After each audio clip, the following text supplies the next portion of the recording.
उत्तर प्रदेश के फतेहपुर में I love Mohammad सल्लल्लाहु अलैहि वसल्लम के पोस्टर्स पुलिस की निगरानी में निकाल दिए गए। मुजफ्फरनगर में भी गिरफ्तारियां।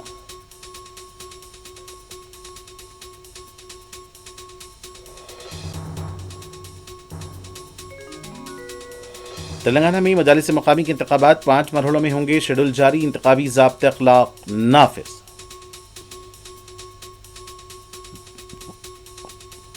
बलदियाती इंतखाबात में कांग्रेस को जिलता में शिकस्त होगी। केटीआर का दावा, कहा हैदराबाद को महफूज रखने में रेवंत रेड्डी नाकाम।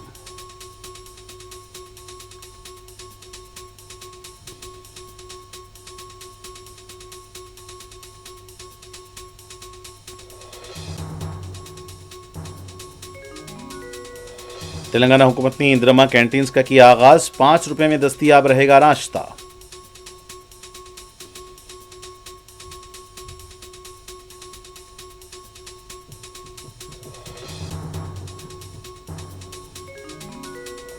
टीम इंडिया ने एशिया कप ट्रॉफी पर किया कब्जा। पाकिस्तानी वजीर मोहसिन नकवी से ट्रॉफी लेने से इनकार।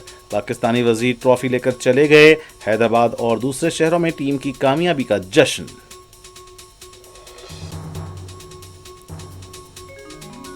टूर्नामेंट से पहले पाकिस्तानी वजीर से टीम इंडिया के कप्तान के हाथ मिलाने का वीडियो मंजर-ए-आम पर। बीसीसीआई ने की ट्रॉफी न लेने के फैसले की मुदाफियत।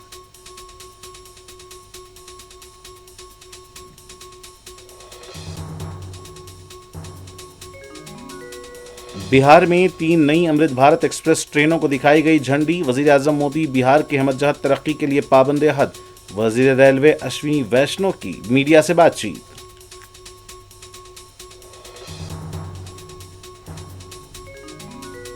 और गजा पर यहूदी फौज के हमलों में मजीद फलस्तीनी शहीद। मक्का टावर को भी धमाके से गिरा दिया गया।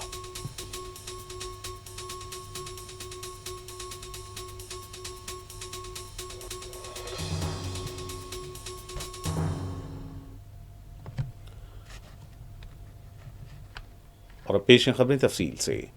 आई लव मोहम्मद सल्लल्लाहु अलैहि वसल्लम के पोस्टर्स को लेकर यूपी पुलिस की एक और कार्रवाई सामने आई है। बताया जाता है कि रियासत के फतेहपुर में मकानात पर लगे हुए पोस्टर्स निकलवा दिए गए हैं। पुलिस की मौजूदगी में यह कार्रवाई की गई है। सवाल ये हो रहा है कि क्या इस मुल्क में बानी इस्लाम का नाम लेना भी जुर्म है। इससे पहले कानपुर वाक़े में कई नौजवानों को गिरफ्तार किया गया था और मुल्क में ज़बरदस्त एहतजाज हुआ था। यूपी हुकूमत को मुख्तलिफ गोशों से तनकीद का निशाना भी बनाया जा रहा है।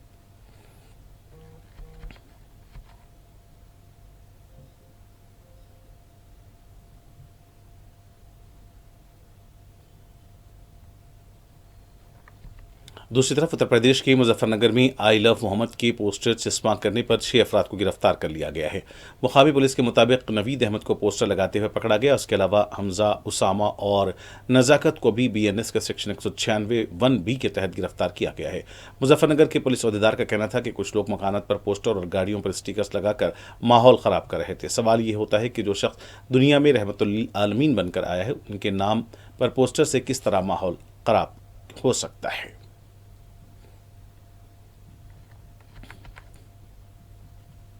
सर, मुजफ्फरनगर में कार्रवाई की गई है सर, लोगों ने। देखिए, कुछ लोग माहौल खराब करने का प्रयास कर रहे थे और इसमें कुछ स्पीकर और कुछ पोस्टर जो है घरों पे और गाड़ियों पे लगा रहे थे, जिससे पुलिस को सूचना टिप ऑफ मिल जाता है, जिसके आधार पर पुलिस ने जो है नियमानुसार अभियोग दर्ज करके जो है विधिक कार्रवाई की गई है। इसमें 3 लोग हैं तितावी थाना क्षेत्र से और 2 खालापार थाना क्षेत्र से हैं, जिन पर विधिक कार्रवाई करते हुए पुलिस ने गिरफ्तारी करके और अग्रिम कार्रवाई की जा रही है। सर, क्या कारण से बरामद हुआ है सर? इनके पास से जिस कंप्यूटर से, जिस लैपटॉप से उस कंप्यूटर को सीज किया गया है तथा प्रिंटर को, जिस प्रिंटर से इसको प्रिंट किए थे, उसको भी सीज करके नियमानुसार कार्रवाई की गई है। सर, क्या कहेंगे, किसी बड़ी घटना को अंजाम देने की कोशिश कर रहे थे लोग? देखिए, निश्चित तौर से माहौल या अफवाह जो होती है बड़ी खतरनाक चीज होती है और अफवाह फैलाने से या माहौल खराब करने से स्थितियां विपरीत हो जाती हैं। इसलिए मैं आपके माध्यम से अपील भी करना चाहूंगा कि लोग इस तरह के अफवाहों के चक्कर में ना आए, अन्यथा विधिक कार्रवाई के खिलाफ सुनिश्चित की जाएगी। कोई जनपद में कोई धारा लागू की गई है जिस तरह का माहौल? हाँ, डीएम साहब ने धारा 144 जो 163 आज की डेट में उसको लागू।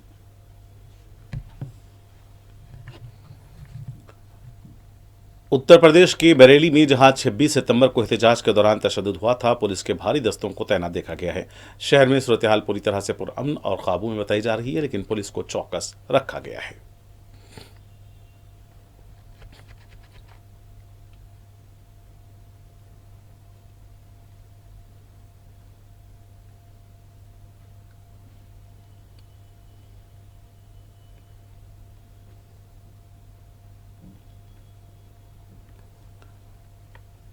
तेलंगाना में मजलिस मुकामी इदारे-जात की इंतखाबात के लिए रियासती इलेक्शन कमीशन ने एमपीटीसी, जेडपीटीसी और ग्राम पंचायत इंतखाबात का शेड्यूल जारी कर दिया है। रियासती इलेक्शन कमिश्नर रानी कुमुदनी ने मीडिया से बात करते हुए बताया कि पहले एमपीटीसी और जेडपीटीसी इंतखाबात कराए जाएंगे, इसके बाद ग्राम पंचायत इंतखाबात होंगे। ये अमल मजमूई तौर पर 5 मरहलों में होगा। उन्होंने कहा कि एमपीटीसी और जेडपीटीसी नशस्तों के लिए नामजदगियां 9 अक्टूबर से कबूल की जाएंगी। पहले मरहले की पोलिंग 23 अक्टूबर को, दूसरे मरहले की पोलिंग 27 अक्टूबर को होगी। ग्राम पंचायत इंतखाबात की पहले मरहले की पोलिंग 31 अक्टूबर और दूसरे मरहले की 4 नवंबर को और तीसरे मरहले की 8 नवंबर को होगी। एसईसी ने बताया कि ग्राम पंचायत की वोटों की गिनती पोलिंग के दिन ही की जाएगी, जबकि एमपीटीसी और जेडपीटीसी के वोटों की गिनती 11 नवंबर को होगी। 31 अजला के 565 मंडलों में इंतखाबात होंगे। मजमूई तौर पर 5749 एमपीटीसी और 565 जेडपीटीसी नशस्तों के लिए रायदही होगी। इसके साथ ही 12733 ग्राम पंचायतों और 1,12,288 वार्डों में भी इंतखाबात मुनक्किद होंगे। इंतखाबी ज़ाब्ते अखलाक शेड्यूल के जारी होने से नाफिज हो गया है। ఈసీఐ దగ్గర నుండి ఎలక్టరల్ రోల్స్ తెప్పించుకొని వాటిని పోలింగ్ స్టేషన్ వారీగా, వార్డుల వారీగా, గ్రామ పంచాయతీ వారీగా, ఎంపీటీసీల వారీగా కూడా మేము పబ్లిష్ చేసి ఎలక్టరల్ రోల్స్కి సంబంధించి అన్ని పొలిటికల్ పార్టీస్తో కూడా జిల్లా ఎలక్షన్ అధికారులు మీటింగులు పెట్టి సెప్టెంబర్ 10 నాటికి ఈ ఎలక్టరల్ రోల్స్ని పబ్లిష్ చేయటం అన్నది జరిగింది.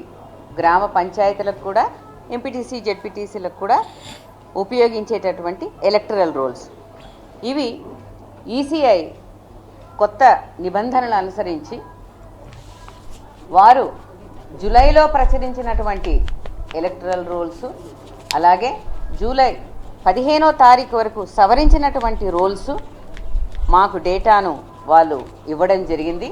ఆ డేటా డౌన్లోడ్ చేసుకున్న పిదప మండలాల వారీగా జిల్లా ఎలక్షన్ అధికారులు ఎంపీడీఓల ద్వారా, డిపిఓల ద్వారా ఈ ఎలక్టరల్ రోల్స్ అన్నది बीआरएस की कारगुजार सदर केटी रामाराव ने कहा है कि मजालिस से मुकामी इंतखाबात के लिए बीआरएस पार्टी पूरी तरह से तैयार है। तेलंगाना भवन में पार्टी कारकुनों से खिताब करते हुए केटीआर ने कहा कि इंतखाबात में कांग्रेस की शिकस्त और बीआरएस की कामयाबी यकीनी है। उन्होंने कहा कि कांग्रेस रियासत के अवाम का एतमाद खो चुकी है और इसकी जिल्लत आमेज शिकस्त यकीनी है। केटी रामाराव ने हालिया बारिशों से हैदराबाद के हालात पर हुकूमत को निशाना बनाते हुए कहा कि जब रूम जल रहा था, नीरू बांसुरी बजा रहा था और रेवंत रेड्डी भी वही तर्ज अमल अख्तियार किए हुए हैं। शहर हैदराबाद को महफूज रखने में रेवंत रेड्डी नाकाम रहे हैं। तेलुगु देशम के लीडर प्रदीप चौधरी ने पीर को बीआरएस पार्टी में शुमूलियत अख्तियार की। केटीआर ने कंडवा पहनाकर उनका पार्टी में इस्तकबाल किया।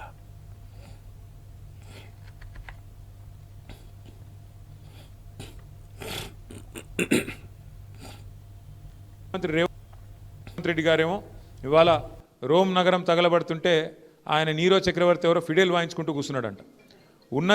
ఉన్న ఊరే బాగలేదు మీ నాయకత్వంలో, చెత్తదీసేటోడు లేడు, స్ట్రీట్ లైట్స్ వెలిగించేటోడు లేడు, ఆఖరికి మోరీలు పొంగుతుంటే ప్రజల మోరీల్లో కొట్టుకొని పోతుంటే ఉన్న నగరాన్నే పట్టించుకునే నాదుడు లేడు ఇవాళ మున్సిపల్ మంత్రిగా రేవంత్ రెడ్డి గారు ఉంటే.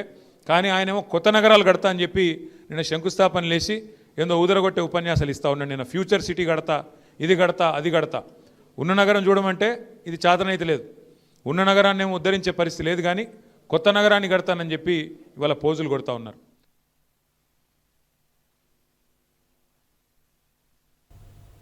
तेलंगाना के वजीर पूनम प्रभाकर ने कहा है कि बीसी तहफ़्फ़ुज़ात पर रियासत में इत्तेफ़ाक़ राय पाया जाता है।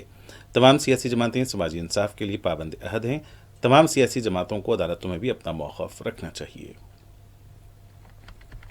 मीडिया से बात करते हुए पूनम प्रभाकर ने कहा कि तेलंगाना के अवाम से किए गए वादे के मुताबिक रियासत में ज़ात पात पर मबनी सर्वे कराया गया था। पूनम प्रभाकर का कहना था कि तमाम सियासी जमातों के ताउन से असम्बली में तहफ़्फ़ुज़ात बिल मंजूर किया गया और इससे सदर जमहूरिया को भेजा गया। रियासती वजीर ने बताया कि बल्दियाती इंतखाबात में बीसी के लिए 42% तहफ़्फ़ुज़ात पर अमल के लिए जीओ नंबर 9 जारी किया गया। ये अमल बहुत सी रुकावटों के बाद यहाँ तक पहुँचा है। हर शख्स जो समाजी इंसाफ का ख्वाह हैं, उनसे हुकूमत के फैसले की हिमायत करनी चाहिए। रियासती वजीर ने यह भी कहा कि कांग्रेस समाजी इंसाफ की चैंपियन है। उन्होंने बीजेपी लीडर से कहा कि सदर जमहूरिया के पास जो बिल ज़ैर इल्तवा है, इसकी मंजूरी के लिए कोशिश करें। बीजेपी के रियासती सदर रामचंद्र राव को भी बीसी तहफ़्फ़ुज़ात बिल की हिमायत करनी चाहिए।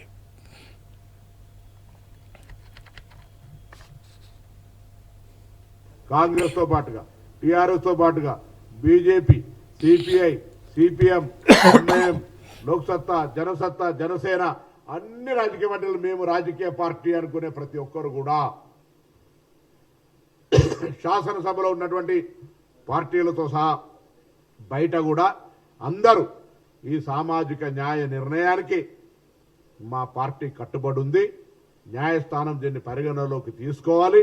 తప్పకుండా 42% రిజర్వేషన్లను కొనసాగించే విధమైనటువంటి అభ్యర్థనను గౌరవ చీఫ్ జస్టిస్కు బెంచ్కు ఇవ్వమని అన్ని రాజకీయ పార్టీలకు ఈ సందర్భంగా విజ్ఞప్తి చేస్తా ఉన్నాం. తప్పకుండా మీరందరూ స్పందించి ప్రత్యేక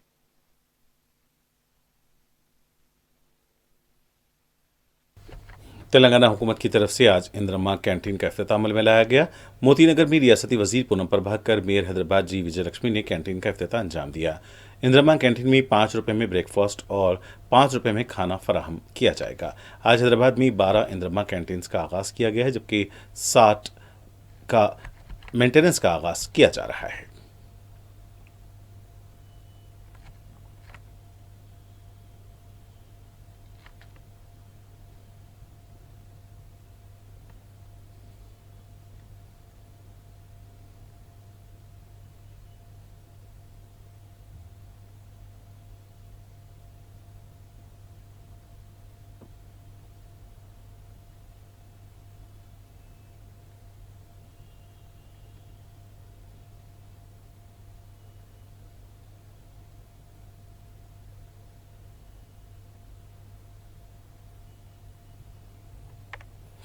बीआरएस पार्टी के लीडर और साबिक वजीर जगदीश्वर रेड्डी ने कहा है कि पार्टी बलदियाती इंतखाबात के लिए पूरी तरह से तैयार है और इंतखाबात में कांग्रेस पार्टी की शिकस्त यकीनी है।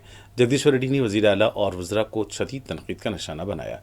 मीडिया से बात करते हुए जगदीश्वर रेड्डी ने कहा कि वजीर आला एक, वज़रा एक और एक अरकान असम्बली एक बात करते हैं। ये लोग हुकूमत चला रहे हैं या सर्कस चला रहे हैं। रियासती वजीर कोमटी रेड्डी का हवाला देते हुए जगदीश्वर रेड्डी ने कहा कि फिल्मों के टिकट्स की कीमतों में एक दिन पहले इजाफा किया गया और वो इस बात से लाइल्म थे। एक और वजीर जयकृष्ण राव कहते हैं कि उनके इल्म में लाए बगैर शराब के ब्रांड्स तब्दील किए गए हैं। नोटिफिकेशन भी उनके इल्म में लाए बगैर जारी किया गया। जड़चल्ला के एमएलए अनिरुद्ध रेड्डी कमीशन का रैकेट चला रहे हैं। एल्लारेड्डी के Congress MLA Madan Mohan Rao world bank को मकतूब लिखकर कहते हैं कि उनके हल्के में सैलाब आया है, हुकूमत इस पर तवज्जो नहीं दे रही है। कांग्रेस के एक और एमएलए एम सत्यम ने चीफ सेक्रेटरी को खत लिखकर इल्ज़ाम लगाया कि तहफ़्फ़ुज़ात का अमल मौसर तौर पर नहीं किया गया है। इस हुकूमत में कुछ भी ठीक नहीं हो रहा है। जगदीश्वर रेड्डी ने ट्रंप से मुताल्लिक़ वज़ीर आला रेवंत रेड्डी के रिमार्क को निशाना बनाया और कहा कि राहुल गांधी जो कम से कम 10 बार अमेरिका जा चुके हैं, उन्होंने कभी ट्रंप के बारे में कोई अल्फाज इस्तेमाल नहीं किए।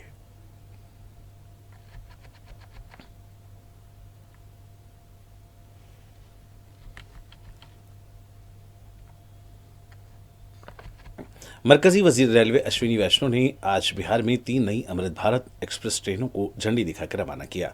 इस मौके पर वजीर रेलवे ने जीएसटी बचत उत्सव पर वजीर आजम नरेंद्र मोदी से इज़हार तशक्कुर किया। उन्होंने कहा कि 2014 में जब वजीर आजम मोदी ने अपनी जिम्मेदारी संभाली, उन्होंने रेलवेज पर खुसूसी तवज्जो दी। बिहार का बजट पहले 1000 करोड़ था, अब इसे 10,000 करोड़ कर दिया गया है।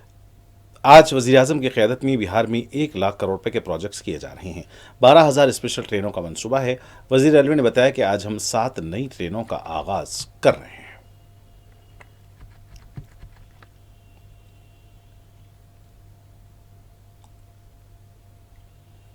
उप मुख्यमंत्री की बहुत बड़ी जिम्मेदारी आज निभा रहे हैं। बिहार सरकार में साथी मंत्री श्री नितिन नवीन जी, हमारे सबके सम्माननीय वरिष्ठ नेता श्री रविशंकर प्रसाद जी, श्री कौशलेंद्र कुमार जी, श्री विवेक ठाकुर जी और संजय झा जी, जिनकी गाइडेंस मुझे हमेशा मिलती रहती है और करीब करीब हर विषय में आप चारों से मैं बराबर आपसे सलाह लेता हूं और आपकी गाइडेंस के आधार पर ही काम करते हैं। दरभंगा में जुड़े हमारे मंत्री श्री जिवेश कुमार जी, श्री मदन साहनी जी, संजय सरावगी जी और सांसद बहन धर्मशीला गुप्ता जी और गोपाल जी ठाकुर जी, जो कि हमेशा मखाने लेके मिलते हैं, ऐसे हमारे भाई गोपाल जी ठाकुर जी। मुजफ्फरपुर से डॉक्टर राजभूषण चौधरी जी, भारत सरकार में मंत्री हैं साथी हमारे, और छपरा से हमारे बहुत ही वरिष्ठ सांसद और वरिष्ठ नेता श्री राजीव प्रताप रूडी जी, जनार्दन सिंह सिग्रीवाल जी। आप सभी आज इस बड़े कार्यक्रम में उपस्थित हुए, आपको मैं बहुत बहुत धन्यवाद देना चाहूँगा। और इस पावन नवरात्रि के समय में जो माननीय प्रधानमंत्री जी ने जीएसटी बचत उत्सव का बड़ा उपहार दिया हम सबको, उसके लिए मैं सबसे पहले माननीय प्रधानमंत्री जी को बहुत बहुत हार्दिक धन्यवाद देना। हिंदुस्तानी क्रिकेट टीम ने एशिया कप फाइनल जीतने के बाद भी ट्रॉफी लेने से इनकार कर दिया। हिंदुस्तान ने फाइनल में पाकिस्तान को 5 विकेटों से शिकस्त दी, जिसकी वजह से मैच के बाद की प्रेजेंटेशन 1.5 घंटे से ज्यादा ताखिर का शिकार हुई।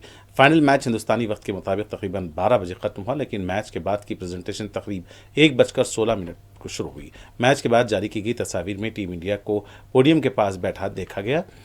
एशियन क्रिकेट काउंसिल के सदर और पीसीबी के चेयरमैन मोहसिन नकवी मुत्तहदा अरब अमारात के शाही खानदान के अरकान के साथ काफ़ी देर तक पोडियम पर खड़े रहे। ताहम 4 घंटे के इंतजार के बाद खबर आई कि टीम इंडिया ने ट्रॉफी लेने से इनकार कर दिया है।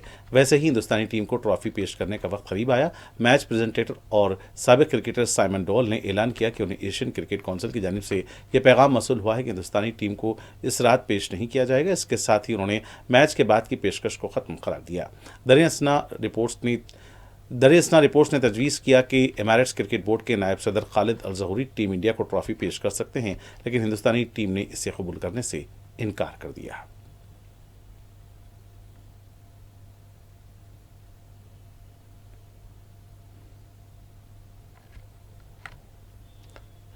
एशिया कप फाइनल में टीम इंडिया की शानदार कामयाबी पर मुल्क के मुख्तलिफ शहरों बशुमार हैदराबाद में जश्न मनाया गया। इतवार की रात जैसे हिंदुस्तानी बल्लेबाजों ने फतेह के निशाने को पूर किया, हैदराबाद के कई मकामात पर आतिशबाजी की गई। नौजवानों की बड़ी तादाद टैंक बंड और सेक्रेटेरिएट के पास जमा देखी गई।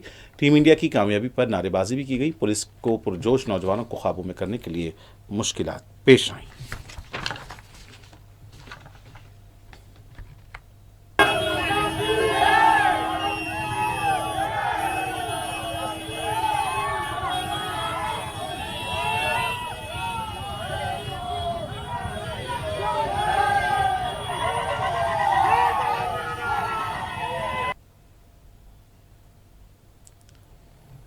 दुबई में खेले गए एशिया कप के फाइनल मुकाबले में पाकिस्तान के वजीर मोहसिन नकवी से ट्रॉफी न लेने के मामले को लेकर सियासत गर्मा गई है। उदय ठाकरे ग्रुप के तर्जुमान संजय रावत ने एक वीडियो पोस्ट किया, जिसमें उनके मुताबिक 15 दिन पहले टूर्नामेंट के आगाज से कबल खिलाड़ियों का तारुफ करवाया गया था। इस दौरान हिंदुस्तानी क्रिकेट टीम के कप्तान सूर्य कुमार यादव ने पाकिस्तान के वजीर मोहसिन नकवी से खुशगवार अंदाज में मुसाफा किया था। टूर्नामेंट के अख्ताम पर फिर ड्रामा क्यों किया गया?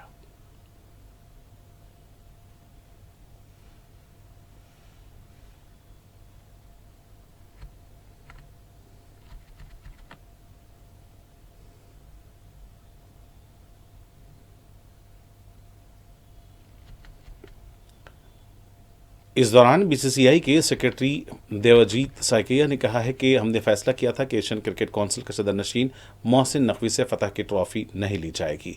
उनका कहना था कि इंतहाई बदबख्ताना है कि मोहसिन नकवी ट्रॉफी अपने साथ ले गए। उन्होंने कहा कि ट्रॉफी और मेडल्स फौरी हिंदुस्तान को वापस दिए जाएं। उन्होंने बताया कि नवंबर में दुबई में आईसीसी की कॉन्फ्रेंस है और हम इस मसले को शिद्दत के साथ उठाएंगे।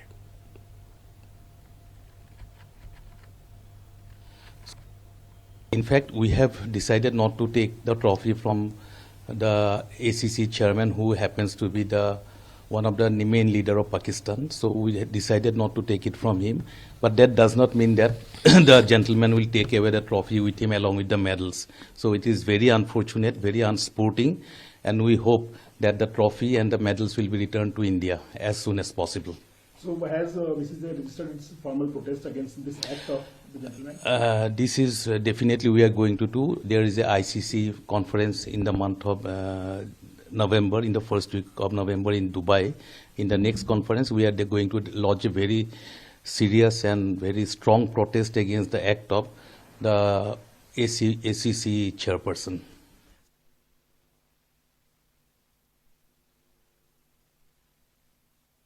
तमिलनाडु की नई सियासी जमात टीवीके के सरबराह फिल्म स्टार विजय के खिलाफ आज करोर में एहतजाज किया। इस मौके पर मुजाहिरीन ने अपने हाथों में विजय की तस्वीर थामे हुए थे, जिस पर उनके हाथों पर खून लगा हुआ दिखाया गया। वाज़ेह है कि 27 सितंबर को टीवीके के जलसे के दौरान भगदड़ में 40 लोग हलाक हो गए थे।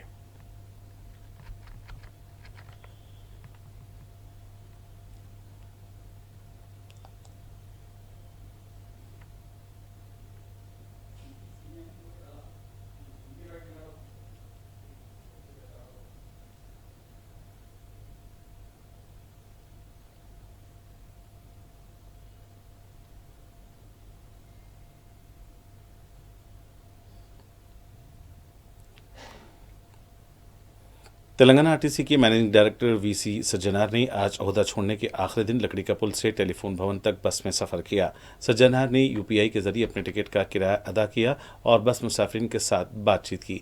वाज़ेह है कि आरटीसी के एमडी वीसी सज्जनार को हैदराबाद का नया पुलिस कमिश्नर मुकर्रर किया गया है और आज बैसित आरटीसी एमडी उनका आखिरी दिन था।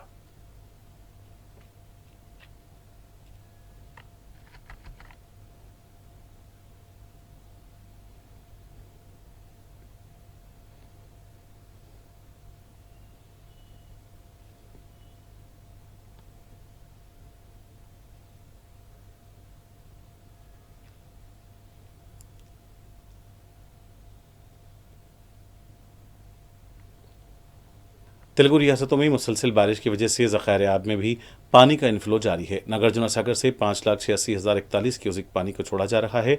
डैम के 20 से ज़्यादा दरवाजे खोल दिए गए हैं।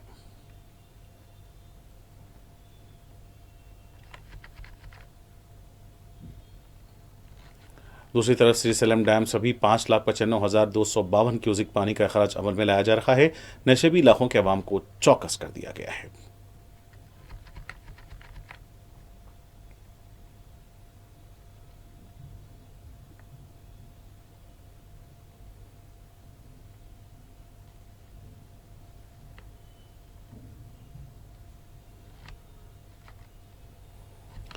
गजा में वहीं चीखो पुकार बारूद का गर्द गुब्बार देखा जा रहा है। बताया जाता है कि यहूदी फौज ने कई हॉस्पिटल्स, रिहायशी इमारतों को एक बार फिर निशाना बनाया है। 24 घंटों के दौरान 60 से ज़्यादा फ़लस्तीनी शहीद हुए हैं। पता चला है कि 50 से ज़्यादा इमारतों को मुनहदिम कर दिया गया है। हमले रुकने का नाम नहीं ले रहे हैं।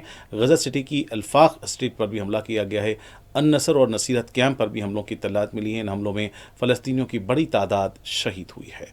सैकड़ों की तादाद में जख्मी लोग बताए गए हैं। महलूकीन और जख्मियों में बच्चों और ख़वातीन की भी बड़ी तादाद शामिल है।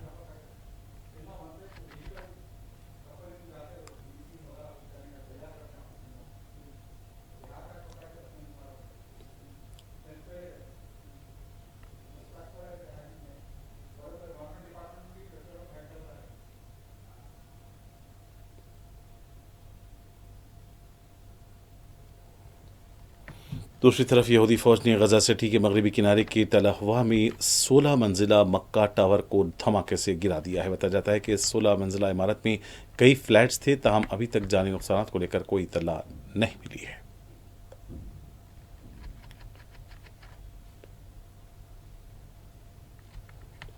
उधर मगरबी किनारे के कई इलाकों में यहूदी फौज की जारहाना कार्रवाइयाँ जारी हैं। नाबलस हेब्रून में गैर मामूली कार्रवाइयाँ की गई हैं। मज़ाहमतकारों और अवाम के खिलाफ आंसू गैसों के गोलों का इस्तेमाल किया गया है। बाज़ इलाकों में झड़पों की भी इत्तलात हैं।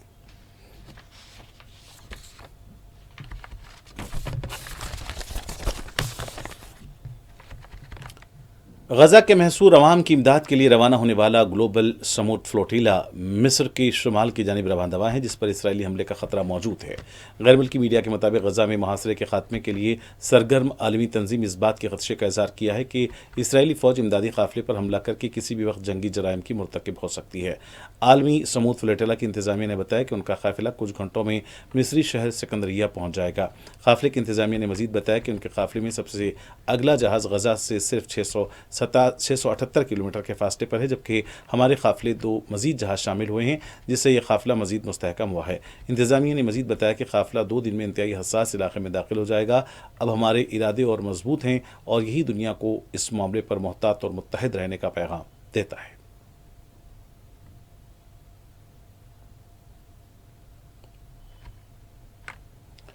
कोलंबिया के सदर गुस्टाओ पेट्रो ने फ़लस्तीन के दिफा के लिए दुनिया भर की अक़वाम से एक मुश्तरका फ़ौज बनाने की अपील की है। अक़वाम मुत्तहिदा की जनरल असम्बली से खिताब करते हुए सदर गुस्टाओ पेट्रो ने कहा कि गजा के मसले पर सिफारतकारी नाकाम हो चुकी है। हर दिन हर लम्हा मासूम बच्चों और शहरियों पर बमबारी हो रही है और सलामती कौंसिल की करारदादें वेटो कर दी जाती हैं। उन्होंने मजीद कहा कि वक्त आ गया है कि जनरल असम्बली के ज़रिए अमन के लिए मुत्तहिद होकर एक अमन फोर्स कायम की जाए जो नस्ल कुशी को रोक सके।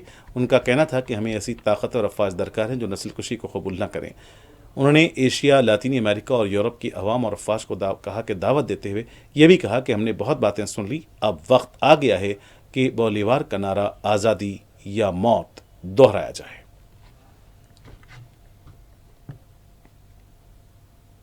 और आखिर में सुर्खियां एक बार फिर।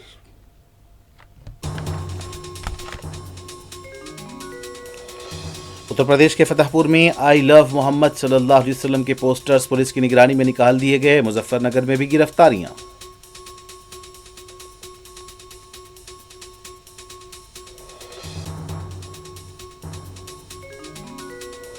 तेलंगाना में मजालिस मकामी के इंतखाबात 5 मरहलों में होंगे। शेड्यूल जारी, इंतखाबी ज़ाब्ते अखलाक नाफिज।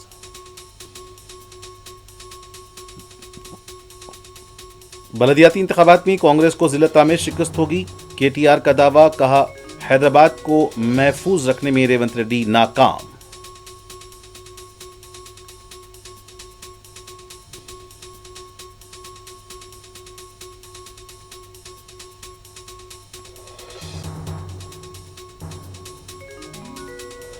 तेलंगाना हुकूमत ने इंदिरमा कैंटीन्स का किया आगाज। 5 रुपए में दस्तयाब रहेगा नाश्ता।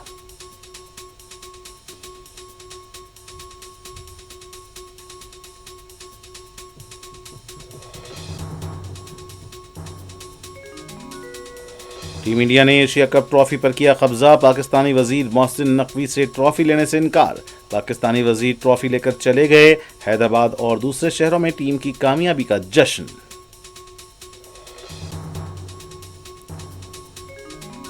टूर्नामेंट से पहले पाकिस्तानी वजीर से टीम इंडिया के कप्तान के हाथ मिलाने का वीडियो मंजर आम पर। बीसीसीआई ने की ट्रॉफी न लेने के फैसले की मुदाफियत।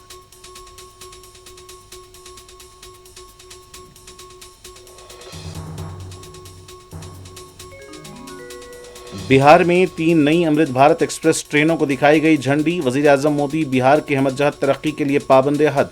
वजीर रेलवे अश्विनी वैष्णव की मीडिया से बातचीत।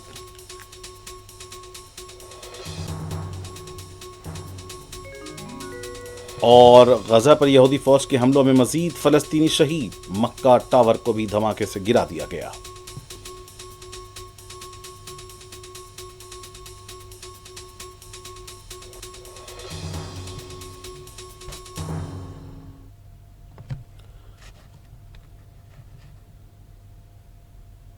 और नाज़रीन के साथ खबर दोपहर का सिलसिला यहीं इख्तिताम को पहुंचता है। मुझे मोहम्मद इस्लामुद्दीन मतीन को पूरी टीम के साथ इजाजत। देखते रहें 4 TV। खुदा हाफिज।